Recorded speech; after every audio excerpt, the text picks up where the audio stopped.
esta mañana, hermanos, quisiéramos o vamos con la ayuda de Dios a hablar de un tema interesante que nos invita a reflexionar sobre nuestras propias vidas, el antes y después del creyente, para que realmente nosotros podamos entender y podamos apreciar el beneficio de la salvación. El apóstol Pablo en esta porción que acabamos de leer pasa a explicar ese cambio extraordinario, ese cambio poderoso que se ha efectuado en nosotros desde aquella condición de miseria en la que estábamos antes.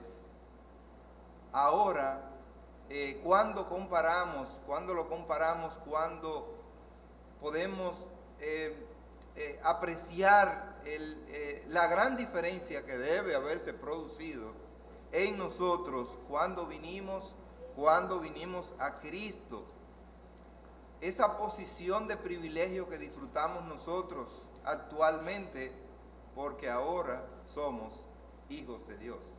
¿Sí? Ahora somos hijos de Dios. Y es interesante que el apóstol Pablo habla acerca de esta realidad, porque hay muchas personas que creen que por el hecho de haber sido creados por Dios, ya son hijos de Dios. Una cosa es la creación de Dios y otra cosa es cuando llegamos a ser verdaderamente hijos de Dios. Me conforta esa expresión, ahora somos hijos de Dios. Y en esta oportunidad vamos a ver tres cosas. Número uno, nuestra condición antes de ser salvos. ¿Cuál era nuestra condición antes de ser salvos? En segundo lugar, nuestra posición al haber sido salvos. Y en tercer lugar, nuestra responsabilidad por haber sido salvos. Tres cosas maravillosas, interesantes. ¿Cuál era nuestra condición anterior? Ahora, ¿cuál es nuestra posición al ser salvos? Y en tercer lugar, ¿cuál es nuestra responsabilidad? De hecho, como una consecuencia por haber sido salvos. Así que antes vamos a orar para que el Señor nos encamine y nos ilumine en la exposición de su santa y bendita palabra. Padre Celestial, gracias te damos en esta mañana por la palabra de verdad, esta palabra que transforma, esta palabra que nos alimenta, que nos alienta, que nos consuela, que nos transforma. Gracias, Señor, por ella. Y en esta mañana te rogamos, Padre, que esta palabra produzca los efectos esperados en nuestras vidas. Que tu Espíritu Santo la use con poder en nosotros y a través de nosotros. Ilumínanos, Señor, para hablar el mensaje que tú tienes para tu pueblo. Te lo pedimos en el nombre de Cristo Jesús. Amén. Muy bien. Nuestra condición antes de ser salvos.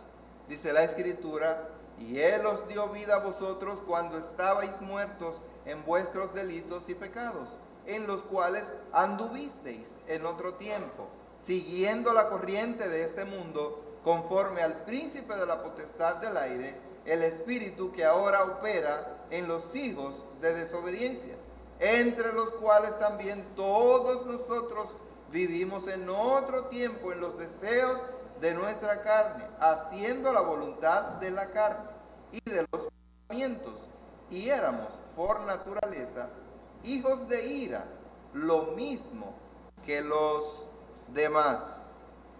Interesante que antes de venir a Cristo nosotros estábamos muertos. Cuando la Biblia dice que estábamos muertos, era porque éramos unos muertos en vida, unos muertos que respirábamos, unos muertos que apenas hablábamos, podíamos oír, pero para Dios estábamos muertos. El ser humano es un ser tripartito. ¿Qué quiere decir tripartito? Que está conformado por tres partes. La primera, ¿verdad?, es que tenemos un cuerpo. Tenemos un cuerpo. Pero nosotros tenemos también un alma y tenemos un espíritu. Esos tres elementos constituyen al hombre como tal. Y para estar vivos, deben estar en plena función los tres. Cuando Dios nos hizo, nos puso cuerpo, nos puso un alma y nos dio de su espíritu. Pero ¿qué resultó? Que cuando el hombre pecó, entonces prácticamente se desconectó la parte del espíritu. Porque déjenme decirle antes que con nuestro cuerpo nosotros estamos conscientes de nosotros mismos. Con nuestra alma estamos conscientes de lo que nos rodea. Y con el espíritu nos hacemos conscientes de Dios. Así que cuando uno de estos elementos falla, entonces o estamos verdaderamente muertos, no tenemos conciencia de nada, o podríamos estar muertos para Dios. Así que cuando el hombre pecó, el espíritu, la parte del espíritu fue desconectada. Por eso Dios trataba de comunicarse con el hombre, pero no había manera. El circuito se cayó.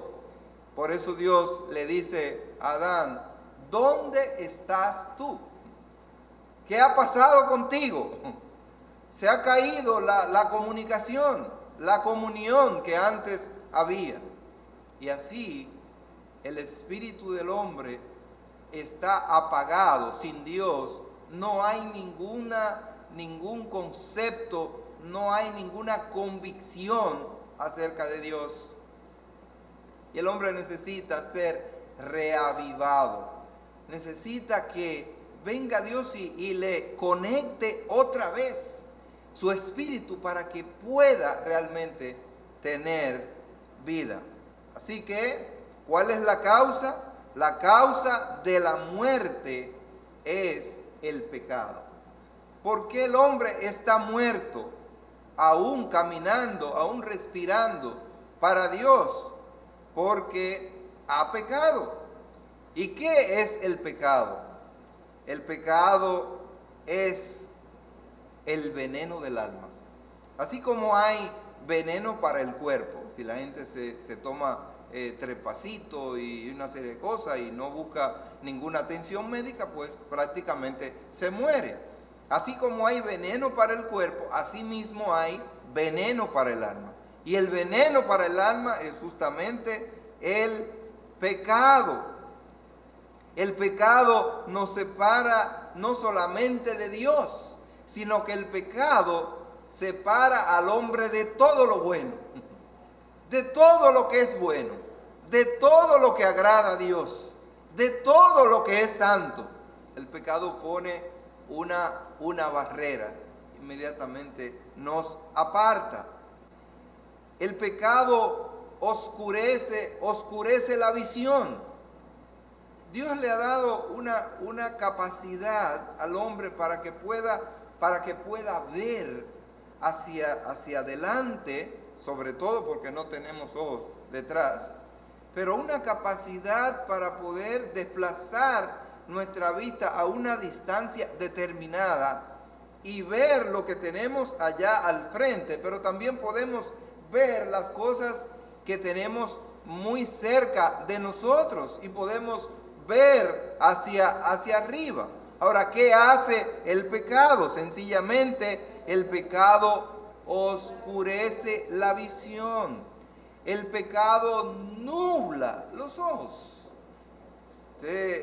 Normalmente los que usamos lentes tenemos que vivir limpiando los cristales. ¿Para qué limpiamos los cristales? Para que la visión sea más clara, para que podamos ver mejor. Normalmente nuestros ojos de alguna forma también se empañan por el polvo, por una serie, porque no hay suficiente lubricación y nuestros ojos se resecan y se empañan. ¿Qué necesitamos nosotros? Bueno, necesitamos gotas, necesitamos un pañuelito y pasarlo suave para que todo lo que impida que esa claridad, esa transparencia se produzca, entonces pueda ocurrir. Pero el pecado justamente oscurece no la visión física solamente, pero oscurece la visión espiritual. Y oscurece la visión espiritual de tal forma que el hombre fuera de Dios, dice la Escritura, que a lo bueno le llama malo y a lo malo le llama bueno. Porque no tiene sentido su tacto, todos los sentidos se obnubilan, dejan de funcionar como tal. Y las cosas que son bellas, que son atractivas, que son hermosas, que son bonitas, nos parecen feas. Sin embargo, lo realmente feo, entonces nos parece hermoso, nos parece bonito. Una persona fuera de Cristo puede encontrarse a un individuo lleno de tatuajes y con el pelo bien disparado, bien engrampado y con argollas por todos lados. Oh, pero es un hombre hermoso. Pero cuando nosotros los vemos a través de las Escrituras, nos encontramos que esa persona no es hermosa para Dios. No es hermosa para Dios. Porque Dios lo primero que hizo fue que en la Escritura prohibió los tatuajes. El tatuarse es pecado, dice la Biblia. Dios prohibió eso, pero el hombre lo hace. Y no solamente que se contamina el alma porque desobedece algo que Dios ha establecido, sino porque también contamina su cuerpo de alguna forma. Le agrega ingredientes nocivos y dañinos. Pero entonces el hombre en su pecado ve eso bonito, ve eso lindo. Él dice, si tú supieras lo que... Mira, yo me tatué aquí a mi esposa. No importa quién sea. No importa. Pero tú sabes quién es que yo tengo aquí, de este lado o ahí detrás. La figura del Señor Jesucristo. No importa, peor. Entonces, daña. Pero vemos la gente que se pone argollas en las narices, en la lengua, ya no encuentran dónde ponérselo, se ponen aquí en las orejas, todo así, alrededor.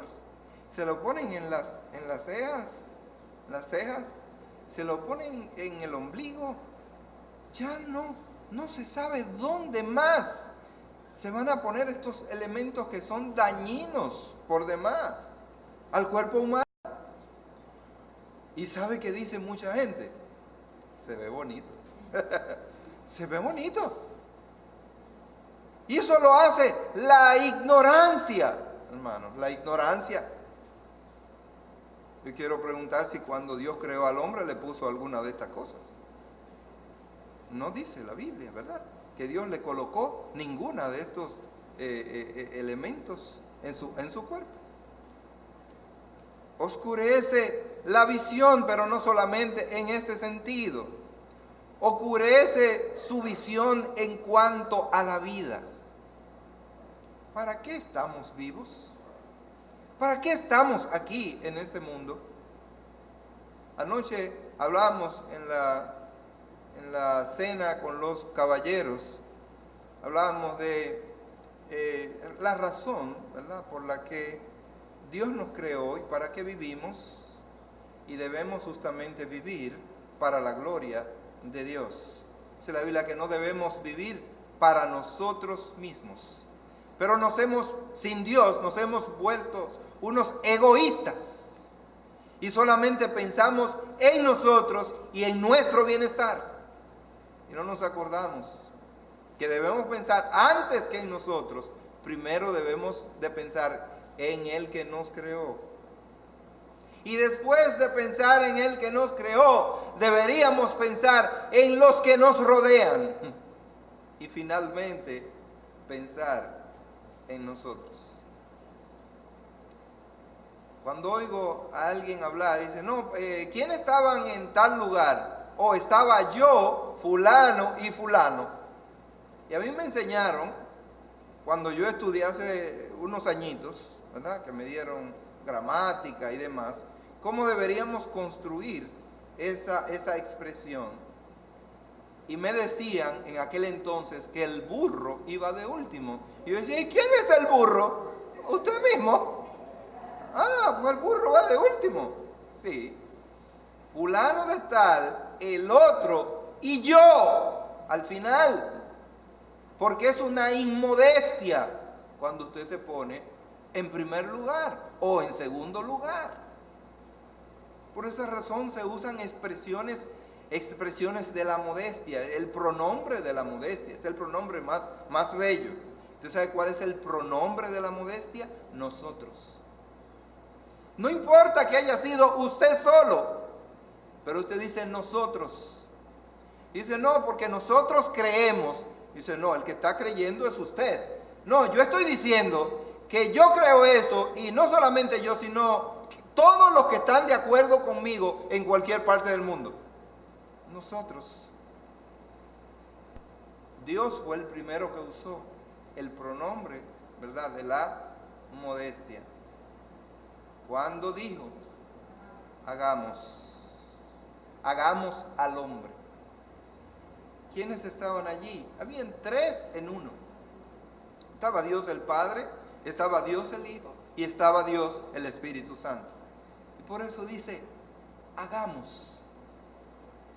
Hasta Dios usa la modestia, pero nosotros en el egoísmo que nos caracteriza, queremos siempre destacarnos de manera individual, particular y personal. Oscurece la visión de la vida, del por qué y para qué estamos aquí en este mundo. Una vez había un predicador justamente con este mensaje encendido de ¿para qué vino Jesús al mundo? ¿Para qué vino de Jesús al mundo? Y como siempre aparece un afrentoso. Ahí se apareció frente a la iglesia. En ese mismo instante un heladero y sonó la campana y le decía, a comer helado. Todo el mundo miró. No, Jesús vino para justamente traer un regalo, traerse él mismo como regalo del hombre. Y él vino en una época no necesariamente como esta, pero vino con la finalidad de ofrendarse, de darse por el pecado tuyo, por el pecado mío, por el pecado de todos los hombres. Vino como un regalo de Dios. Vino envuelto en pañales, sí, en pañales. Pero se convirtió justamente en la esperanza para el hombre. Bueno, oscurece la visión, pero el pecado también distorsiona el entendimiento. Fíjense cuántas áreas, cuántas partes afecta el pecado. El pecado distorsiona el entendimiento. Y por eso hay muchas personas que no pueden, o prácticamente el que no es hijo de Dios, no puede entender la palabra de Dios, porque el pecado ha distorsionado la capacidad de entender el mensaje de Dios. Y si no es por la intervención del Espíritu Santo de Dios, nosotros no podemos entender el mensaje de Dios. Y muchas personas que nosotros le explicamos, es posible que yo termine de explicar o de hablar este mensaje y le pregunte a alguien, y todavía no ha entendido, si no tiene el Espíritu Santo de Dios. Porque el pecado distorsiona el entendimiento. Muchas veces a lo que es meramente interpretativo, figurado, nosotros le damos la condición de real, de literal, y a lo que es literal lo ponemos como figurado. Y la Biblia tiene un lenguaje figurado, pero también tiene un lenguaje literal. Dentro de ese lenguaje literal está también lo que se llama el lenguaje histórico. Es decir, los hechos, contando los hechos tal como ocurrieron. Y ese es el lenguaje histórico literal. Y hay una interpretación gramática literal, pero hay también aspectos que son figurados. Por ejemplo, cuando la Biblia dice, Jesús dijo, yo soy el pan de vida, o yo soy el pan que descendió del cielo. Él no está diciendo que usted puede agarrarlo, ¿verdad?, y comérselo como un pan.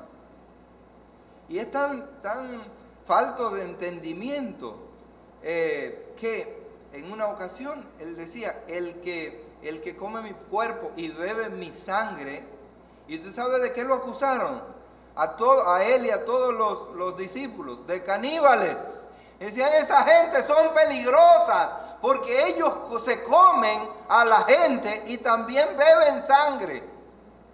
Porque ellos le daban una interpretación literal a algo que era figurado.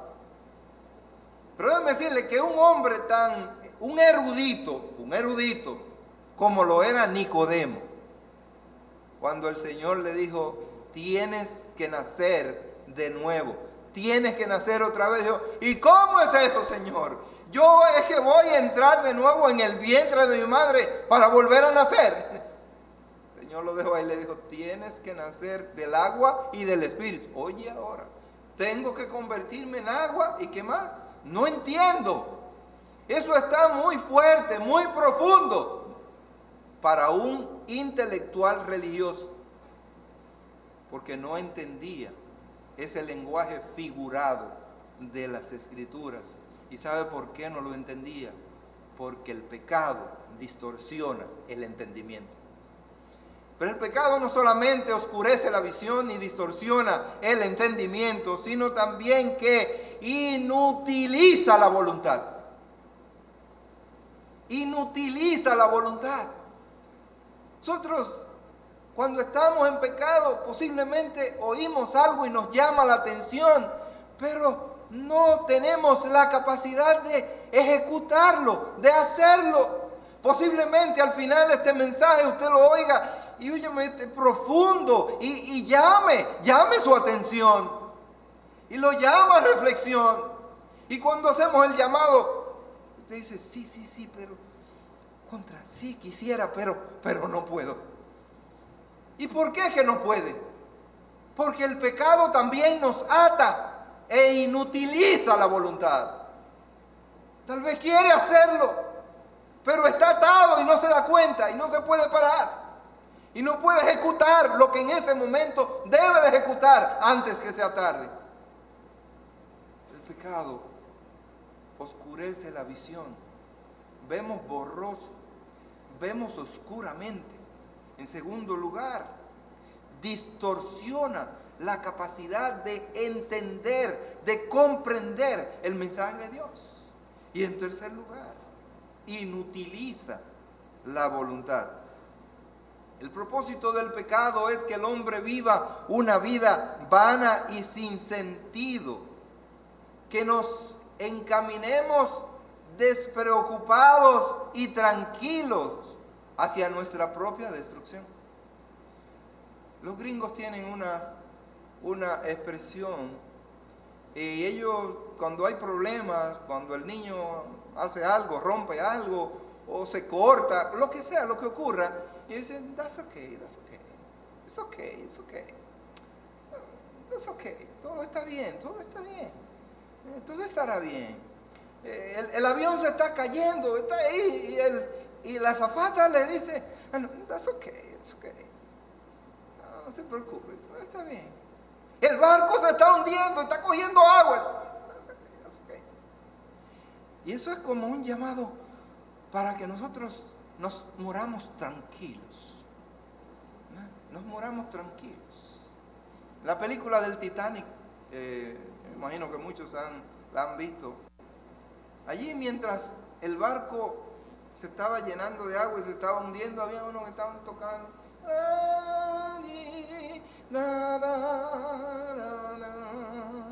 Y ellos tocando muy emocionados y el barco hundiéndose para abajo. No sé si ellos estaban tan conscientes y seguros que se iban a hundir con todo el barco, o era que estaban tocando para que las personas que estaban allí estuvieran tranquilas, no se desesperaran tanto. Y es verdad, a veces la desesperación produce más muerte y más problemas que la serenidad. Pero de todas maneras, el pecado es como una droga, y el hombre va camino a la destrucción, va camino a la muerte, y el pecado le dice y le habla en los oídos, that's okay, no hay problema, todo está bien. No todo está bien, hay peligro, tenemos que salir corriendo, no es momento de parar. Y el hombre debe entender que en este mundo es tiempo de correr del pecado, es tiempo de apartarse del pecado, ir a Jesucristo porque el tiempo se está acabando, se está concluyendo este paréntesis hermoso de gracia que Dios ha establecido. ¿Sabe con qué va a cerrar ese paréntesis de gracia?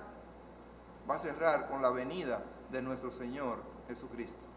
Y eso es lo que está esperando justamente la iglesia. La persona sin Cristo vive una vida de inconsistencia.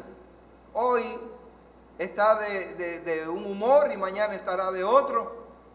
Hoy está creyendo una cosa, mañana cree otra. Hoy tiene un ánimo y mañana tiene otro ánimo diferente.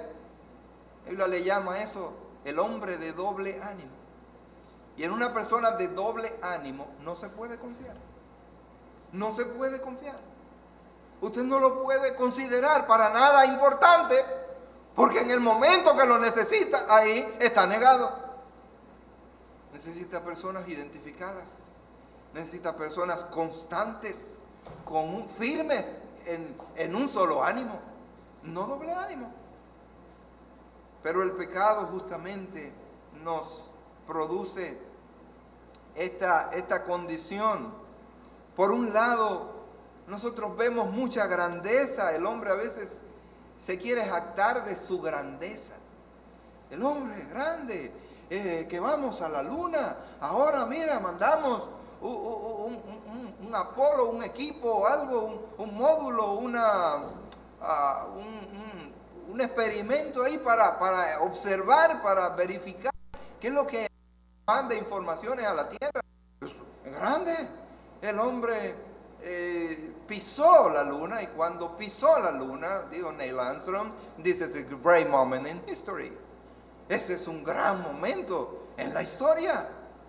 Esto ha dividido realmente la historia del hombre. Pero el más grande momento fue cuando Jesucristo puso por primera vez los pies en la tierra. Ese fue el gran momento que dividió la historia, antes de Jesucristo y después de Jesucristo. La grandeza del hombre, el descubridor, el científico, fulano de tal. Y el hombre se cree una gran cosa, una gran figura. Pero por el otro lado, nosotros vemos la enorme degradación, la bajeza del hombre, el egoísmo del hombre y la perversidad del hombre. Fácilmente a esa persona que se cree muy grande en otro ambiente, en otro escenario, entonces alguien que no vale nada, el ser más depresivo de la tierra, se convierte en eso. Entonces, ¿qué es lo que pasa, fulano? A veces no nos pasa por nuestra mente que esos grandes actores que trabajan en películas apasionantes, esto se lo está llevando quien lo trajo por dentro. Uno de mis actores preferidos era Robin Williams. La forma de su jocosidad y muchas de sus películas. Cómo actuaba, cuánto me hizo reír. Pero no sabía que Robin Williams estaba tan despedazado en su ser interior, hasta finalmente morirse allí, quitarse la vida en su misma casa. Y así vemos los cómicos. Ustedes los oyen haciendo chistes, pero cuando terminan su espectáculo son las personas más tristes. O los payasos, no hay una cosa a veces más triste que un payaso cuando se quita toda esta pintura y toda esta cosa. Comienza a hablarle y a interactuar acerca de su vida. Por un lado aparenta mucha grandeza y por el otro lado mucha bajeza. Nos encontramos a veces con personas que dicen, no, espérate, yo lo que compro es Calvin Klein, qué sé yo qué tal cosa, y la marca que yo... Una vez una niña le dijo a una de mis hijas, no, porque la ropa mía, cuando me van a comprar una ropa, me la compran en Bossini. Digo, la niña dijo, ¿y dónde es eso, papi? Oye, a ella le compran en Bossini. Y yo la tuya te la compro en bocina. ¿Sabes? La bocina cuando uno se baja en mucho carro. Era como la tuya te la compro en bocina mientras ella compra en bocina. Pero por el otro lado, a esa misma persona te le dice, mira, yo necesito 200 pesos, 500 pesos, y yo te los voy a devolver. Muchacho, yo estoy en olla, yo no tengo un centavo.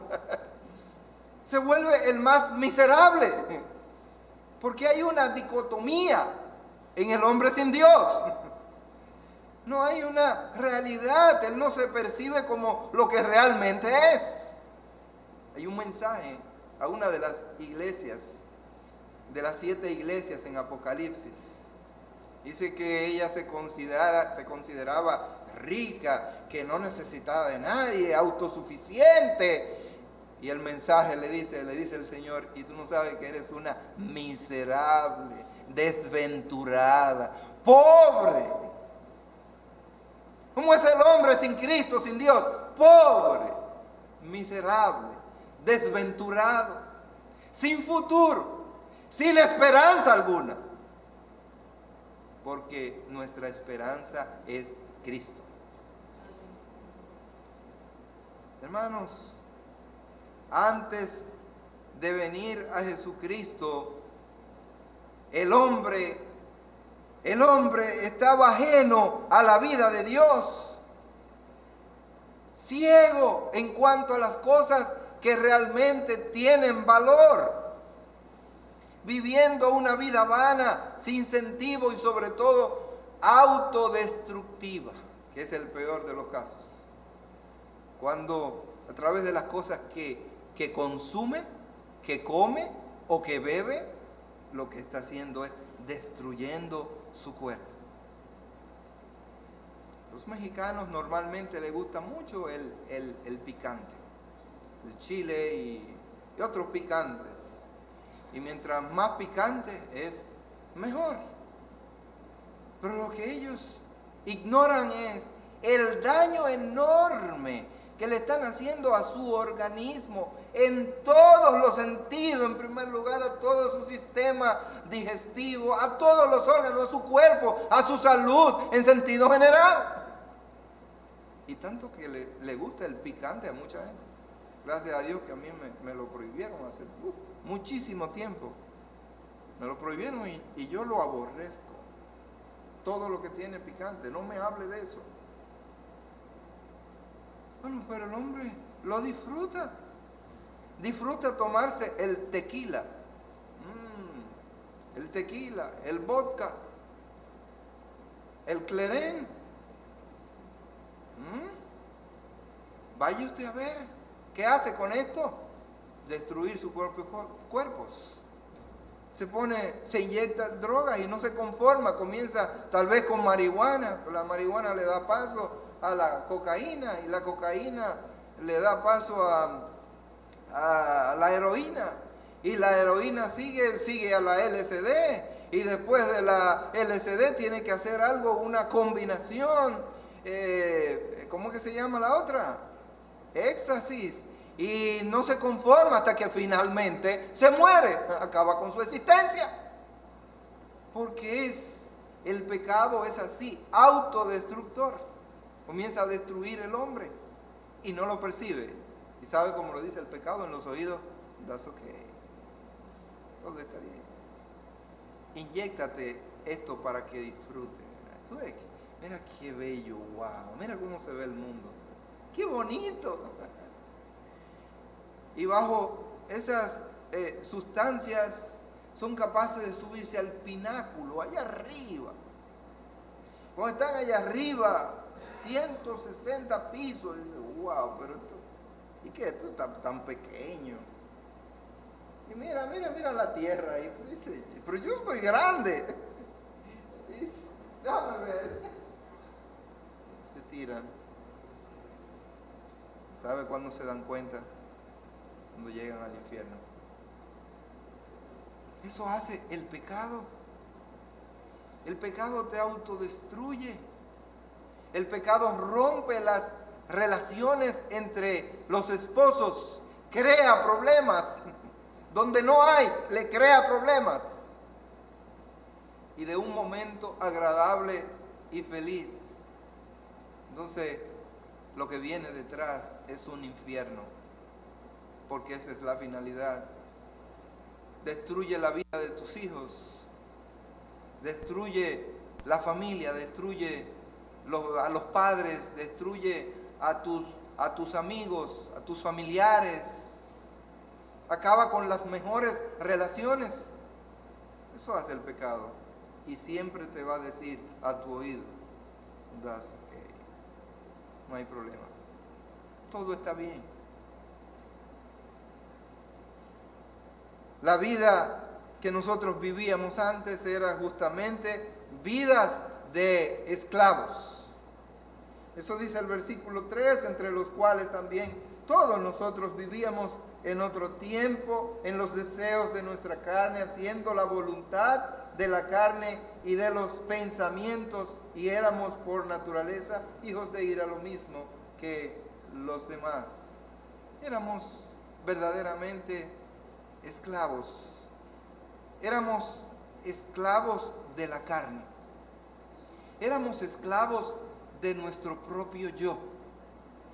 Cuando Dios nos creó y lo que Dios diseñó para el hombre, le dijimos al principio que éramos tripartitos, ¿verdad?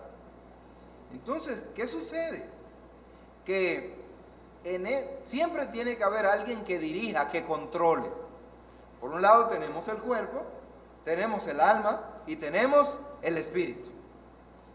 Cuando no tenemos a Cristo Jesús, ¿usted sabe qué es lo que va a prevalecer? ¿Quién va a mandar? Va a mandar la carne. La carne va a guiar el alma. Los deseos de la carne van a guiarnos y nos van a llevar hacia donde hacer cosas que no nos convienen. Porque ¿quién dirige? La carne.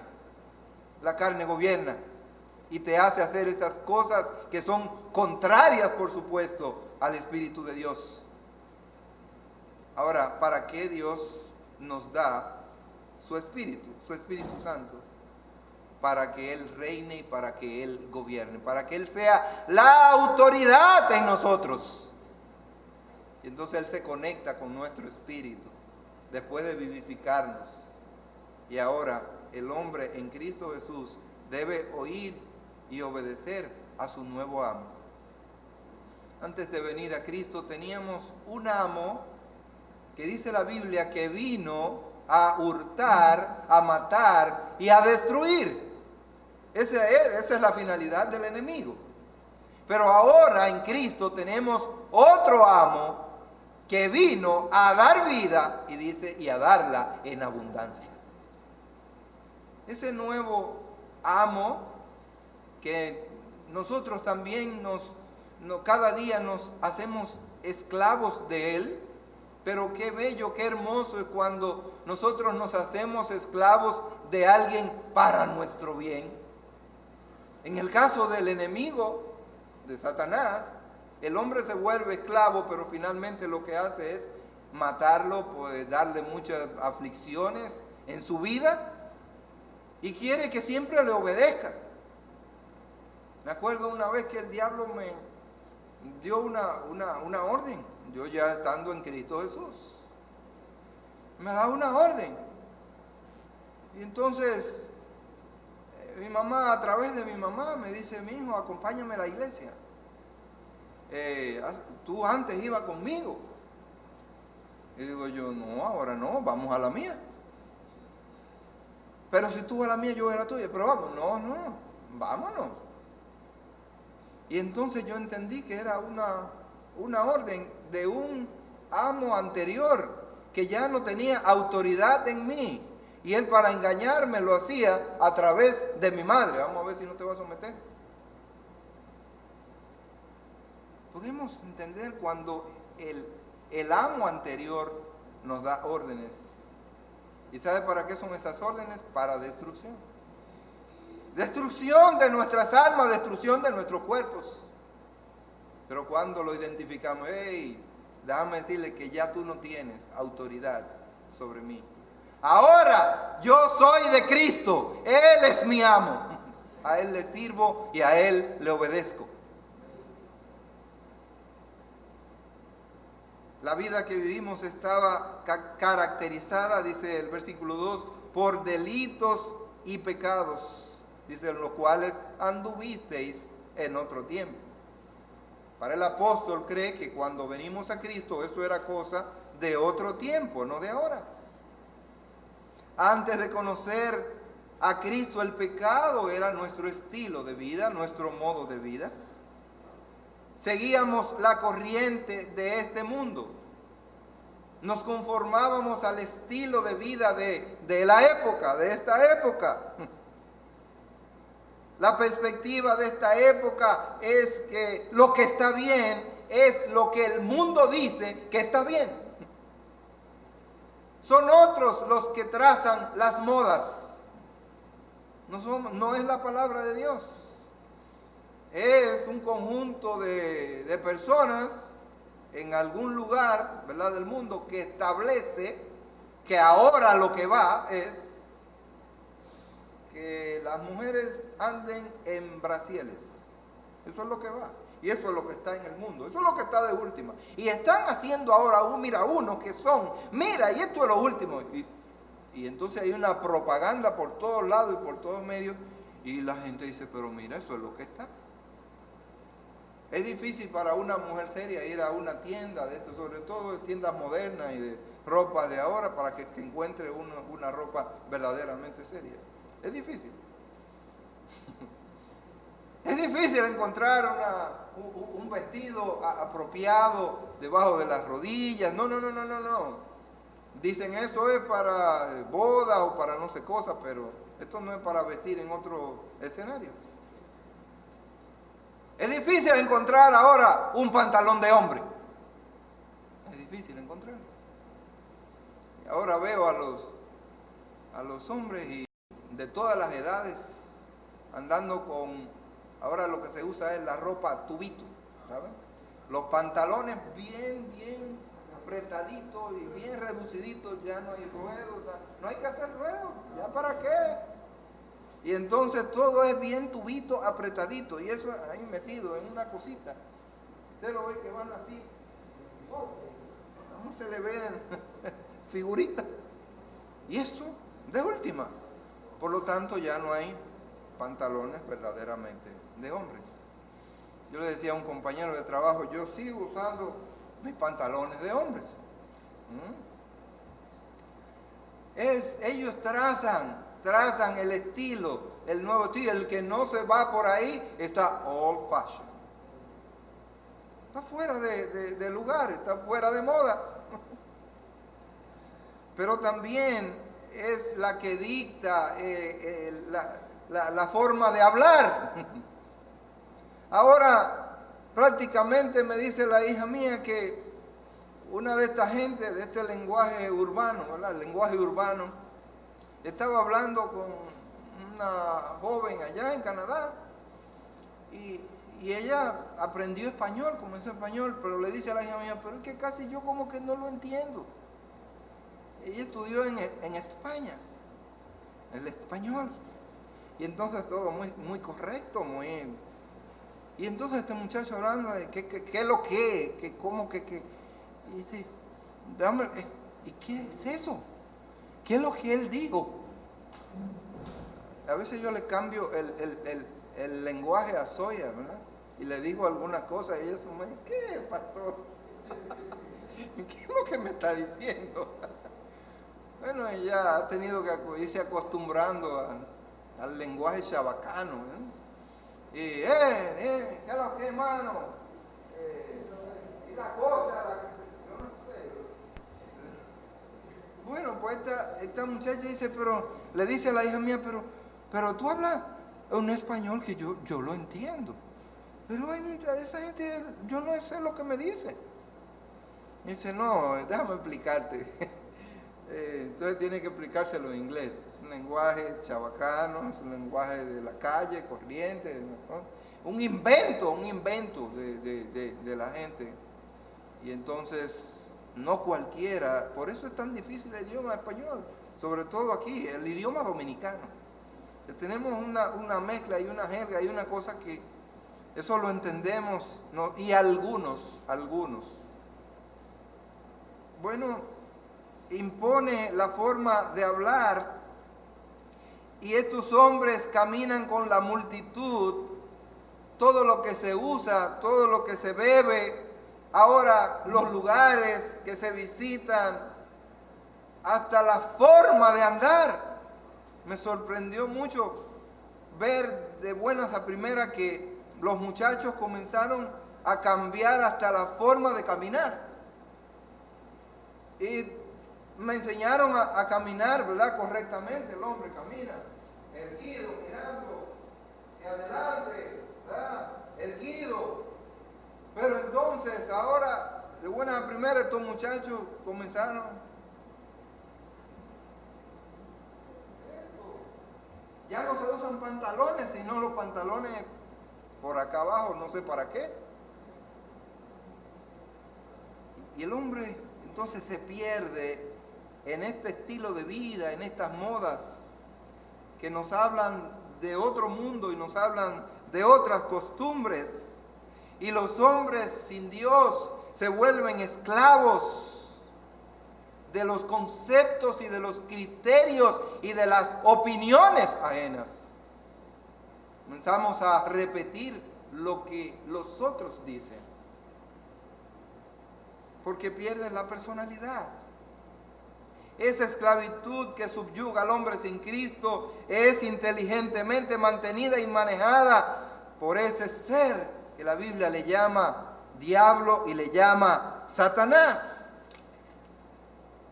Esa forma de pensar que el mundo tiene, ese estilo de vida que tiene, esas ideologías y filosofías que conforman ese pensamiento del hombre sin Dios, déjeme decirle que no se desarrollan a tontas y a locas.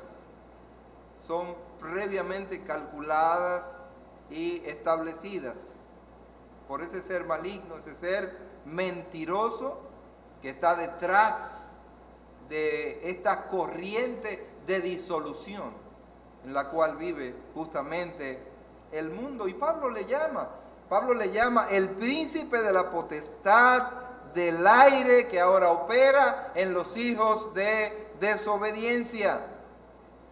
Porque esos seres demoníacos se encuentran justamente como huestes, dice la Biblia, como huestes de maldad.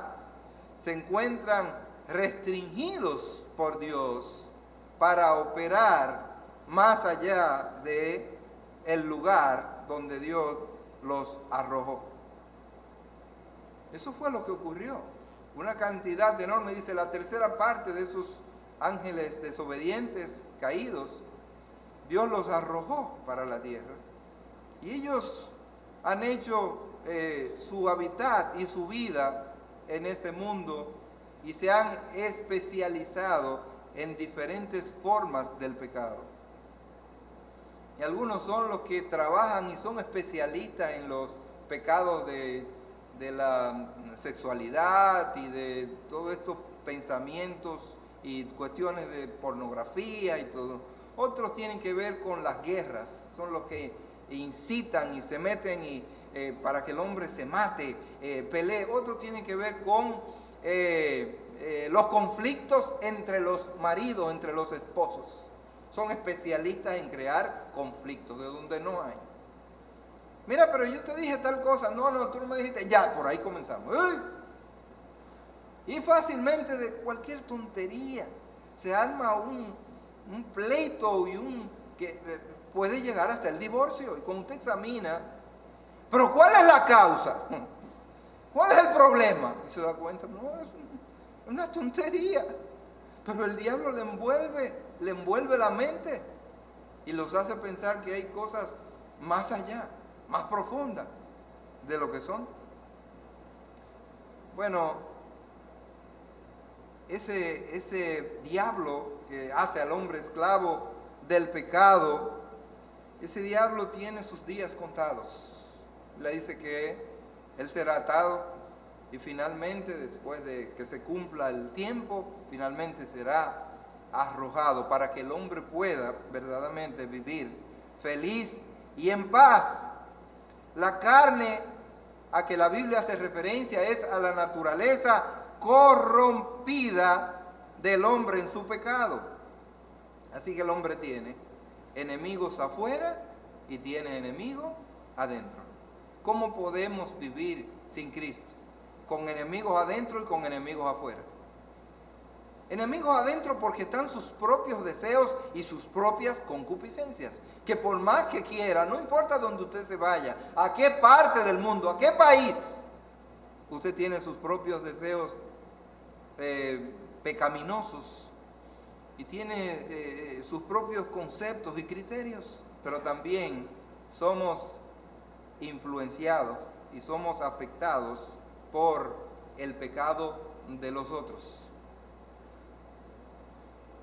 Hermanos, antes de venir a Cristo estábamos sujetos a la ira de Dios, porque la ira de Dios está sobre aquellos desobedientes, a los que no tienen a Cristo. Y no es fácil vivir en este mundo bajo la ira de Dios. Pero a veces nos convertimos en seres como sinvergüenzas y no nos damos cuenta cuando el jefe está incómodo, está guapo. Mire, aprenda a conocer cuando su jefe está guapo, está incómodo. Pero a veces actuamos como que no pasa nada. Una de las evidencias es que todo lo que usted hace y todo lo que usted le lleva, por más bien que usted crea hacerlo, para él está malo en ese momento. Yo no me daba cuenta que el jefe mío en una ocasión tenía problemas porque, no sé, él parece que no quería que las cosas se hicieran bien hechas. Así que él comenzó a mostrar, yo me preocupaba y hacía todas las cosas y un informe y todo de una manera, de repente dicen, no, eso no está bien. Eso es lo que crea el problema. Pero eso es lo que reglamenta y ordena las cosas y pone cada cosa en su lugar. No, a mí no me interesa. Porque él está incómodo contigo. Pero a veces no aprendemos eso. Hay quienes son expertas en detectar eso, las mujeres. Ellos saben, con la mirada saben cómo está el esposo. no importa cómo lo digan, ¿saben? Bueno, pero nosotros a veces vivimos y no nos damos cuenta que tratando de hacer a través de las buenas obras cosas correctas, cosas buenas, pero Dios está airado con el pecador y nada de eso vale la pena. Dios está airado. ¿Por qué está airado? Porque Él está en su pecado y no quiere arrepentirse, no lo quiere admitir y no goza del favor de Dios, aunque la persona crea. Dice, mira, Dios está conmigo y tan conmigo que jugué la loto y me lo saqué. Es una muestra de que Dios está conmigo. Y a veces nos confundimos en eso. Bueno, ya hemos visto entonces cuál era nuestra condición antes de venir a Cristo. Ahora, ¿cuál es nuestra posición al haber sido salvos? Una vez predicaba un mensaje sobre esta expresión que dice el versículo 4 del capítulo 2 de Efesios, pero Dios, ¿verdad? Pero Dios. Y aquí dice, pero Dios, que es rico en misericordia, por su gran amor con que nos amó, aun estando nosotros muertos en pecados, nos dio vida juntamente con Cristo. Por gracia sois salvos, y juntamente con Él nos resucitó, y asimismo nos hizo sentar en los lugares celestiales con Cristo Jesús. Ahora, nuestra posición al haber sido salvos. El apóstol Pablo pasa ahora a tratar qué fue lo que sucedió cuando nosotros vinimos a Cristo y hemos sido salvos. En la lección de evangelismo, de discipulado, hay una parte en la lección 1 que nos habla, que nos explica, dice, ¿qué fue lo que sucedió cuando tú viniste a Cristo, cuando recibiste a Cristo como tu Salvador? ¿Y sabe qué fue lo que sucedió? Que usted pasó de la familia del diablo, ahora pasó a la familia de Dios. Qué interesante ese cambio de familia. Ahora pasó de una familia de pleitos, de una familia llena de perversidades, de una familia llena de problemas. Ahora pasa a la familia de Dios, pasa a una familia de paz, pasa a una familia de amor, pasa a una familia de perdón, de misericordia, una familia de compasión, una familia que tiene otros niveles, tiene otros valores distintos. No es fácil cuando usted pasa de un lugar donde usted vive bajo un estilo de vida, ¿verdad? Normalmente cuando hay un cambio de una vida decente, una vida organizada, y usted pasa a vivir con personas depravadas, indecentes, y dice muchas malas palabras. En un momento dado, alguien me solicita, yo estaba desempleado, y me llaman por teléfono y me dicen, ¿usted es fulano de tal? Digo, ajá, aquí estoy, soy yo. ¿Usted puede venir mañana por aquí? Digo, sí, que hay un trabajo, un trabajo que tengo para usted, y usted es la persona ideal, y me han hablado muy bien de usted, y nos vamos a reunir. Y, ajá, no se preocupe, no venga con traje y cosas, nada de eso, pantalones jean y un poloché, así es. Digo, ajá, y nos vamos a reunirme, cuando usted llegue a tal lugar ahí, debajo de un árbol que hay ahí grande, ahí nos vamos a reunir. Digo, pero eso está bien. Y mire, yo fui tan osado que fui. Así que yo fui, llegué al lugar, y justamente debajo de ese gran árbol, esa mata, ahí me estaba esperando el hombre. Y comenzamos a hablar, usted ve, mire, yo lo quiero, realmente, yo sé que usted no tiene experiencia en esto, pero a mí me interesa que usted me administre realmente, mire, todo esto. esa estación completa, una estación grandísima, doble, muchas islas, y ahí aprendí yo todo eso.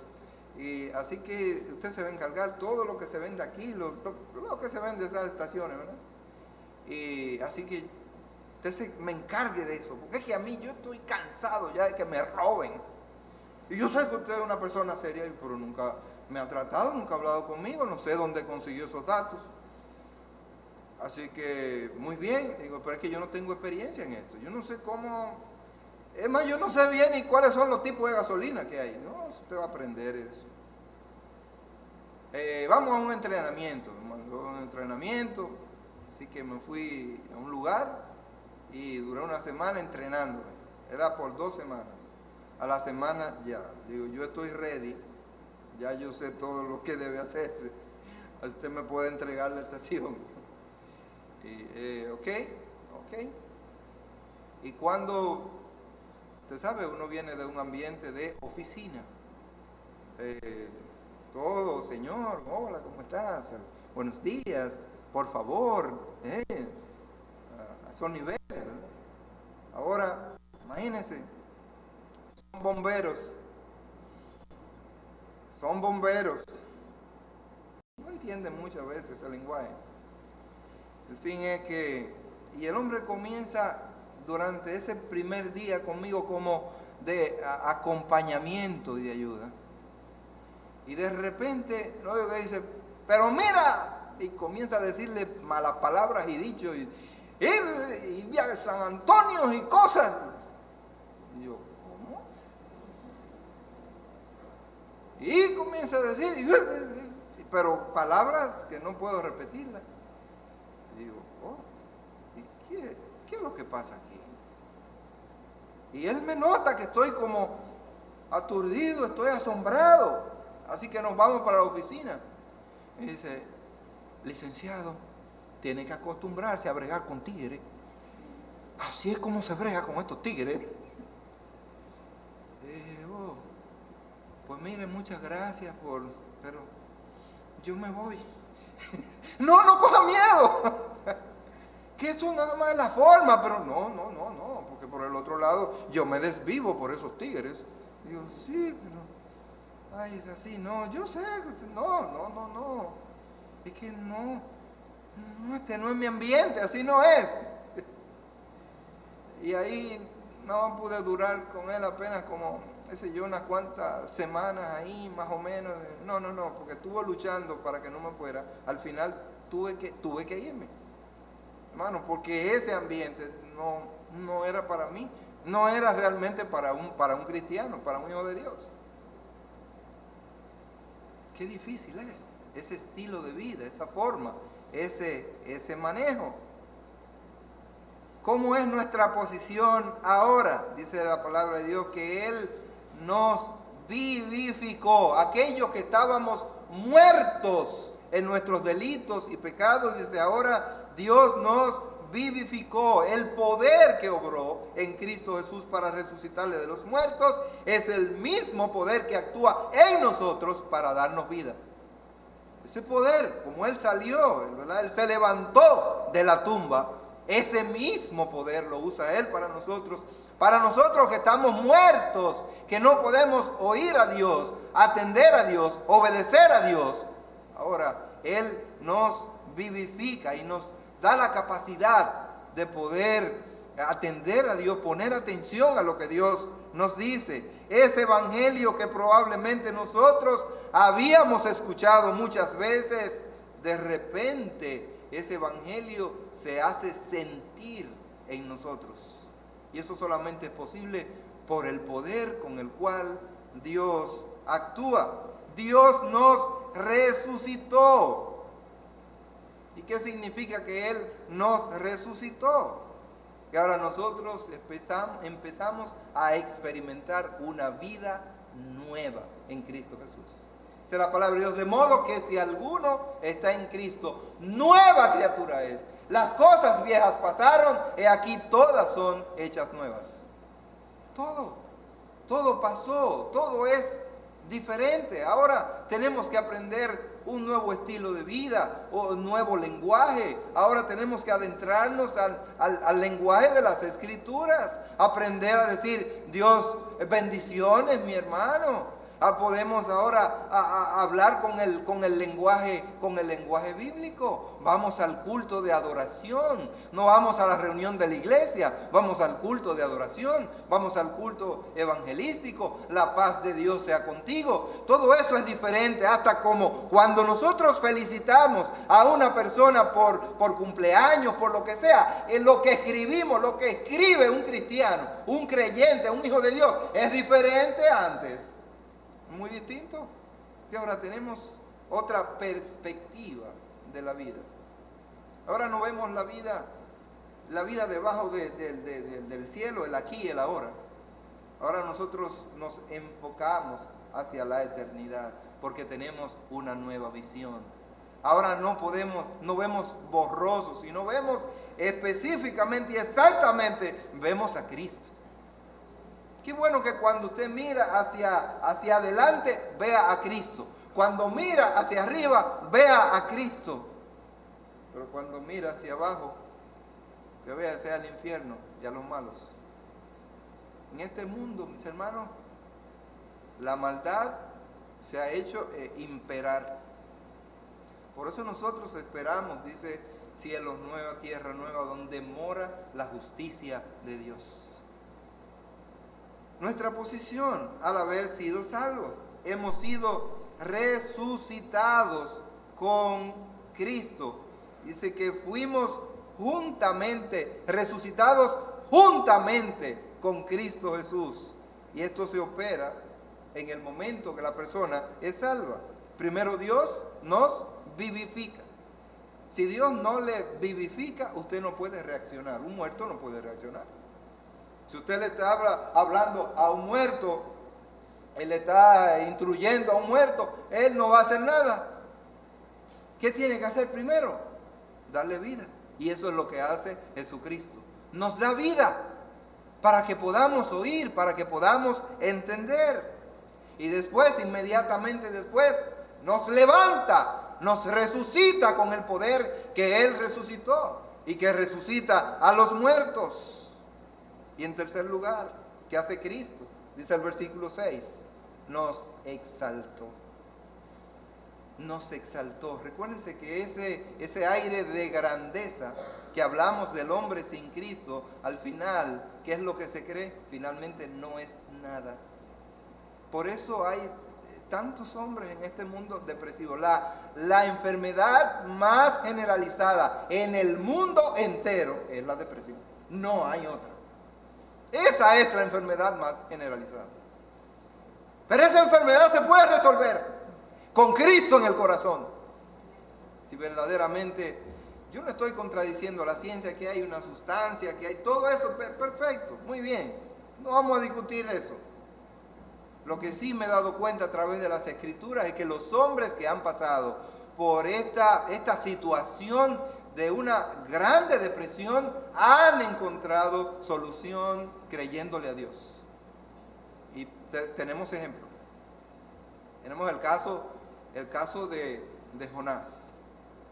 Él se tiró allí y dijo que me emparta, que mejor es la muerte que la vida. Yo no quiero estar vivo. Y se puso ahí para que los rayos del sol lo mataran.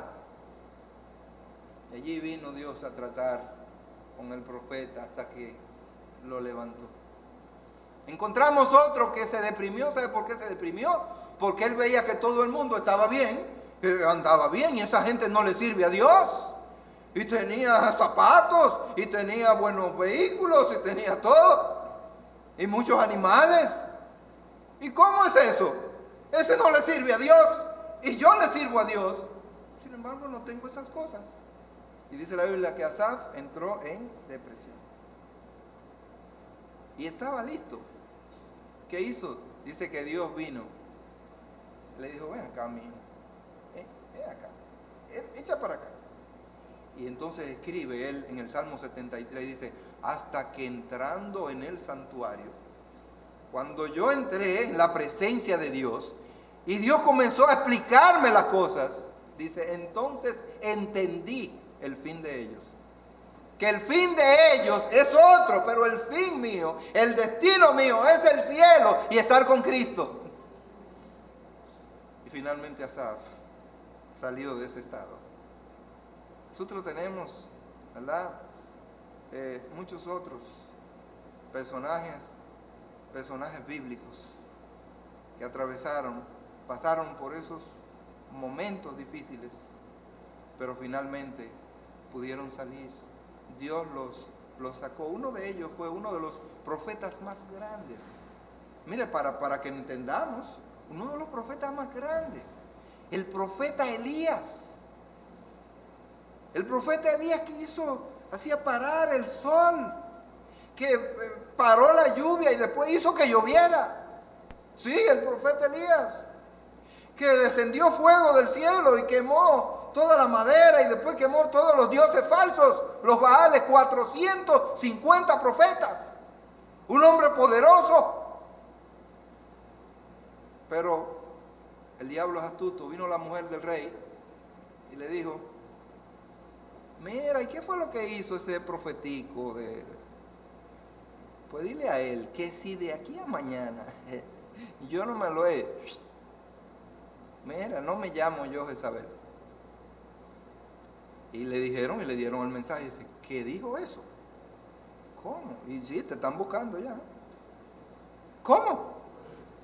¿Que me están buscando? Salió corriendo. Y se fue lejos corriendo. ¿Y sabe dónde fue y se metió? En una cueva. Y allí se metió en la cueva, asustado y deprimido. No quería comer nada, ahí metido. Temeroso. Y no comía. Tuvo que venir Dios. Dice, no vino en un fuego, no vino en un terremoto, que pasó todo eso por ahí, sino vino en un viento apacible. Y desde ese viento apacible, como su profeta estaba tan atemorizado y tan agitado, entonces vino ese viento apacible, desde allí le habló, le dijo: ven acá. Le trajo, le dice que le dio comida, él comió. Me dijo: tú tienes todavía mucho trabajo para mí, tienes que hacer muchas cosas, salte de ahí, ven. Y dice que los regresó de nuevo. Y después de eso, fue que ese profeta hizo grandes cosas. Hermano, sí, es posible, pero podemos ver cómo Dios ha actuado, y cuando las personas han confiado en lo que Dios le dice, cómo sus vidas han cambiado. Hermanos, a través de las Escrituras, nosotros podemos ver que Dios nos ha exaltado. Los que hemos venido a Cristo Jesús, hemos sido exaltados. No es la exaltación del mundo, no. El mundo no tiene la capacidad para exaltarte y reconocer tus valores. Dios sí, porque Dios te creó y Dios te formó. Y dice Colosenses, aquí Colosenses en el capítulo 1, los versículos del 9 en adelante, dice: por lo cual también nosotros, desde el día que lo oímos, no cesamos de orar por vosotros y de pedir que seáis llenos del conocimiento de su voluntad en toda sabiduría e inteligencia espiritual, para que andéis como es digno del Señor, agradándole en todo, llevando fruto en toda buena obra y creciendo en el conocimiento de Dios, fortalecidos con todo poder, conforme a la potencia de su gloria, para toda paciencia y longanimidad, con gozo dando gracias al Padre que nos hizo aptos para participar de la herencia de los santos en luz, el cual nos ha librado de la potestad de las tinieblas y trasladado al reino de su amado Hijo, en quien tenemos redención por su sangre, el perdón de pecados. El Señor nos ha exaltado, nos ha colocado en una posición mucho más alta, mucho más elevada, porque dice: porque ahora somos hijos de Dios. Y ahora usted tiene un título. Ahora usted es un príncipe de Dios. Ahora usted es hijo del Rey de Reyes y del Señor de Señores. Ahora usted está colocado, aún estando aquí, dice la Escritura, en los lugares celestiales con Cristo Jesús. Ahora Dios lo ve colocado exactamente al lado de su Hijo Jesucristo. Por tanto, hemos visto en esta mañana nuestra condición antes de ser salvos. En segundo lugar, nuestra posición al haber sido salvos. Y en tercer lugar, nuestra responsabilidad por haber sido salvos. Y eso está claramente especificado en los versículos del 7 al 10. Dice, para mostrar. ¿Para qué? Dice, para mostrar en los siglos venideros las abundantes riquezas de su gracia en su bondad para con nosotros en Cristo Jesús, porque por gracia sois salvos por medio de la fe, y esto no de vosotros, pues es don de Dios, no por obras, para que nadie se gloríe, porque somos hechura suya, creados en Cristo Jesús para buenas obras, las cuales Dios preparó de antemano para que anduviésemos en ellas. Hermanos, hay dos propósitos claramente delineados en este texto. El primero de ellos es para hacer a través de nosotros un despliegue extraordinario de su bendita gracia. Dios lo que quiere es que el hombre vea a través de nosotros, lo que hemos creído en Cristo, el despliegue extraordinario de la gracia de Dios. El alcance y el despliegue tan grande de la gracia de Dios, del favor que Dios nos ha hecho a nosotros. Y es el mismo favor que quiere hacerle a todo ser humano, a cada hombre. El de ser salvos, el de vivir una vida ordenada, organizada, vivir una vida decente para Dios, vivir una vida con sentido, vivir una vida con perspectiva hacia la eternidad, y no una vida solamente mirando y pensando en las cosas del aquí y del ahora. Cuando nosotros nos comenzamos a ver la vida desde la perspectiva del aquí y del ahora, nos vamos a deprimir. ¿Qué hay en este mundo? Maldad, violencia, miseria, guerra, desigualdades, injusticias, problemas. Pero cuando nosotros comenzamos a ver la vida desde la perspectiva de la eternidad, vemos un cielo que nos espera, una vida eterna que Dios nos ha dado para disfrutarla en toda su plenitud, las promesas maravillosas de Dios, estar para siempre con Jesús, libre del pecado, ajeno totalmente al pecado, disfrutar de un gobierno de verdadera justicia, de paz, que es lo que nos espera. Bueno, las cosas cambian, y Dios ha querido que los hombres vean a través de nosotros el despliegue maravilloso de su gracia. La palabra abundante se traduce como extraordinaria, así que los creyentes somos trofeos extraordinarios de la riqueza de la gracia divina. El hombre puede ver en nosotros, no miserables, sino ese trofeo de Jesucristo que Él ganó en la cruz del Calvario. Un día nosotros, estos trofeos, un día vamos a caer postrados ante los pies del que realmente hizo el trabajo. No fuimos nosotros, fue Él en la cruz del Calvario. La palabra gracia aparece 150 veces en el Nuevo Testamento. Imagínense qué palabra tan importante es esa. Significa el favor mostrado a aquel que no solamente no lo merece, sino que merece todo lo contrario. Esa es la gracia de Dios. ¿Qué merecemos nosotros? El infierno, ser condenados. Pero Dios en su infinita gracia nos salva. No nos da lo que merecemos. Nos perdona y nos coloca justamente junto a Él. Para que podamos, en segundo lugar, estar ocupados en buenas obras. Los dos grandes propósitos por los cuales realmente Dios nos ha salvado. Número uno, para que podamos mostrar ese gran despliegue de la extraordinaria gracia de Dios.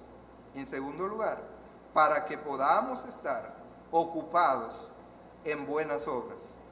Fue Dios quien impartió en nosotros esas capacidades. Eso no proviene de nosotros mismos. El problema es que cuando el hombre hace algo bueno, quiere atribuírselo a sus propias destrezas y habilidades. Y porque él se considera un ser bueno. Ese es el problema de las buenas obras. Y por esa línea nadie puede llegar al cielo. Si la gente se salvara a través de las buenas obras, entonces, ¿para qué vino Cristo a morir en la cruz? Si nosotros pudiéramos llegar al cielo portándonos bien, Señor, yo no necesito vivir esa vida que viven los cristianos y creer todo eso que creen los cristianos. Yo me voy a portar bien. Yo no le voy a hacer nada malo a nadie. Mi hija, Seila, en Canadá, tiene un amigo, un hindú. Lo conoció allá.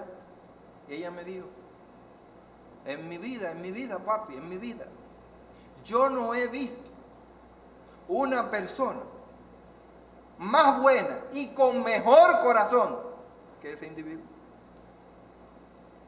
Por todos los medios él trata de... Todo lo que hace es que no quiere afectar ni molestar a nadie. Y dice, y él es tan tremendo que... Y yo le digo, estoy enferma, me ha dado gripe. Él es capaz de venir ahí en el lugar donde vive, a hacerme un té, a hacerme una cosa y llevármelo. Y por ahí mismo dice, bueno, que te sane, que te mejores. Y él es así con cualquiera. Es una persona buena en su trabajo, a veces lo menosprecian, porque él no quiere sobresalir ante los demás, él hace su trabajo bien hecho. Es buena. Con eso no se va al cielo. No se va al cielo. Él no dice una palabra para ofender a nadie. No, él no la dice. Pero es que con eso no va al cielo. Y me dice, oye papi, ahora uno puede entender claramente, mirando estos ejemplos, lo que Dios dice en su palabra. No es a través del buen comportamiento, de las buenas obras, que nosotros nos ganamos el cielo. Obviamente esto obedece en parte a su religión. Ellos tienen una religión y creen que por esa vía van al cielo. Pero no es haciendo cosas buenas que usted va a ir al cielo, porque entonces por demás vino Jesucristo aquí a la cruz, a morir en la cruz por nosotros.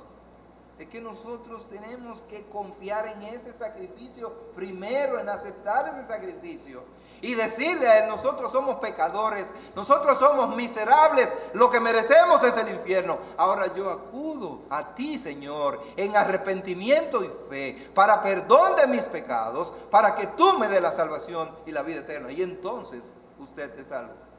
Y después usted puede hacer las buenas obras. ¿Qué pasa con las buenas obras? Que son y deben ser una consecuencia de usted haber venido a los pies de Jesucristo. Porque por gracia sois salvos, por medio de la fe.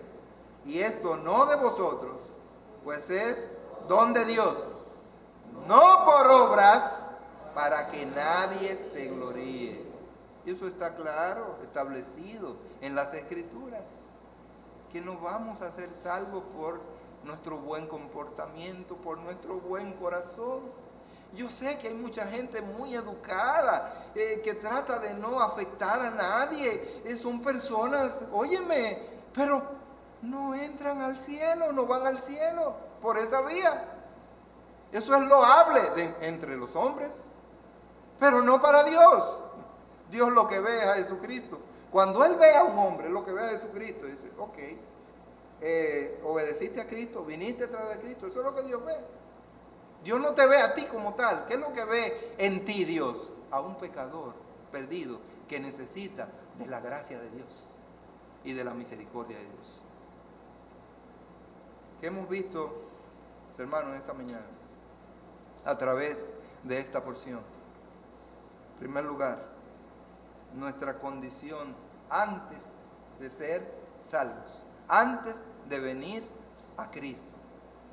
Estábamos muertos, éramos esclavos ante venir a Cristo, estamos sujetos a la ira de Dios. En segundo lugar, nuestra posición al haber sido salvos. ¿Qué hizo Dios? Dios nos vivificó, nos dio vida en Cristo Jesús. En segundo lugar, nos resucitó. Y en tercer lugar, nos exaltó.